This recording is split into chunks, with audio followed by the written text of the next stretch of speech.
ಶರೀರದ ಎರಡು ಭುಜಗಳಂತೆ ಇರುವವರು, ಮುಖಕ್ಕೆರಡು ಕಣ್ಣುಗಳಿದ್ದ ಹಾಗೆ ಇರುವವರು, ಸೂರ್ಯನನ್ನು ಕುತೂಹಲವಾದ ಬಿಸಿಲಿನಂತೆ ಮರವನ್ನು ತೊರೆದು ನೆರಳಿನ ಸತ್ಯ ನೀವಿಬ್ಬರೂ ಜೊತೆಯಾಗಿ ಇರುವವರು. ಆದ್ದರಿಂದ ನಿನ್ನನ್ನು ಕರೆದಾಗ ಇವನು ಹಿಂಬಾಲಿಸಿದ್ದ ನಿಜ ಸಂತೋಷವೇ ಆಯಿತು.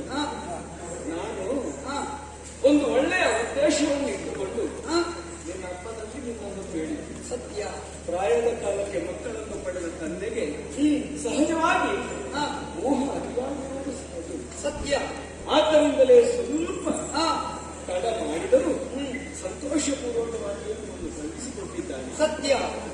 ಇದರಿಂದ ನಿನ್ನ ಜನ್ಮ ಸಾರ್ಥಕತೆಗೂ ಒಂದು ಅವಕಾಶ ಇದೆ. ಇನ್ನೂ ತಂದಿದೆ ಉತ್ಸುಕತೆ ಉಂಟು ಗುರುಗಳು. ಅದನ್ನೇ ಲಕ್ಷ್ಯದಲ್ಲಿ ಇಟ್ಟುಕೊಂಡು ನಾನು ಜೀವನದಲ್ಲಿ ಏನನ್ನು ಅರ್ಪಿಸಿದ್ದೇನೆ ಅದನ್ನೆಲ್ಲ ನಿಕ್ಷೇಪಪಡಿಸಲು ಉದ್ದೇಶದಿಂದ ಇಂತಹ ಒಂದು ವ್ಯವಸ್ಥೆಗೆ ನಿನ್ನನ್ನು ಅನುಗೊಳಿಸಿದ್ದೇನೆ. ಸರಿ.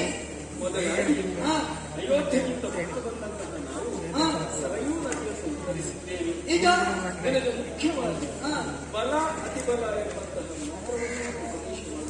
ನಿಮ್ಮ ಸೂಚನೆಯಂತೆ ಜಲದಲ್ಲಿ ನಿಂತು ನಿಮ್ಮ ಸಮಕ್ಷದಲ್ಲಿ ನಿಂತಿದ್ದೇವೆ.